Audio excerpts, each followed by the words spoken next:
Now, this Monday is World Environment Day, an awareness-raising and campaigning day that's been held since 1973. Each year, the programme has a theme, and this year it's all about plastic pollution. More than 400 million tonnes of plastic are produced every year around the world, of which only 10% is recycled. Now, last week, over 170 countries agreed to draft a treaty together aimed at ending plastic pollution. It's only the first step, but negotiators are scheduled to meet again in November. And at those talks was Graham Forbes. He's the global plastics campaign lead for Greenpeace in the United States, and he joins me live on the programme now. Thanks very much indeed, sir, for finding the time to talk to us today. Great to be with you. Thank you. Can you just tell us, first of all, why it is so urgent that we need a global treaty on plastics? Yeah, well, plastics really sits at the intersection of the triple planetary crisis, which is climate change, biodiversity loss, and pollution. And nearly every piece of plastic that ever been created comes from fossil fuels.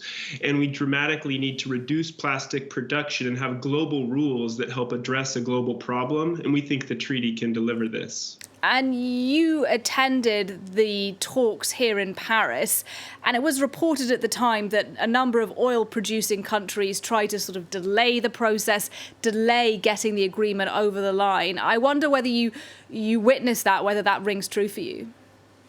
It does. I mean, I think that they understand the stakes are very high because the world is watching and people expect action. And we spent more than half the meeting really going over procedural issues that were meant to really slow down the time it took to get us to talk substance, which is really at the core of what needs to be done in this treaty process. Are you concerned then that the deadline won't be met of getting an initial draft of this treaty on plastics by the summit in November? Well, we got the bare minimum of what we needed out of Paris, and so I'm still optimistic that we're going to get something meaningful that addresses plastic production, which is the core element the treaty needs to deliver. People around the world are sick and tired of plastic pollution and demanding action from their leaders. And as you've alluded to, over 99% of plastic is made from fossil fuels. And I wonder, looking ahead to November and beyond, how concerned you are that the petroleum industry will try to water down this treaty that you say is so important? Yeah, I mean, they were out in full force in Paris. I think the fossil fuel industry literally flooded the negotiations with lobbyists, and their impact was very clearly felt. I think plastics is a unique issue in that it really reaches across sort of political lines. There's a mass public movement that is really demanding action, unlike on any other issue. And I think that sets plastic apart. I think we're going to be able to stand up to the fossil fuel industry and deliver the global reductions to plastic production that the world needs. And just finally, in recent years, we've been hearing a lot more about single-use plastic.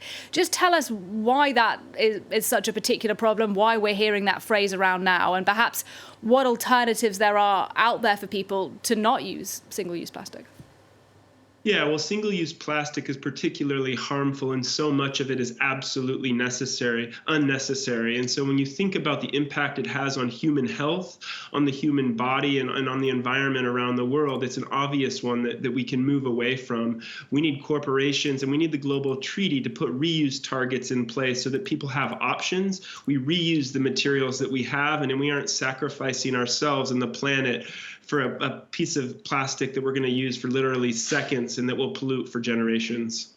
Graham Forbes, the global plastics campaign lead for Greenpeace in the United States. Thank you very much indeed. Cheers.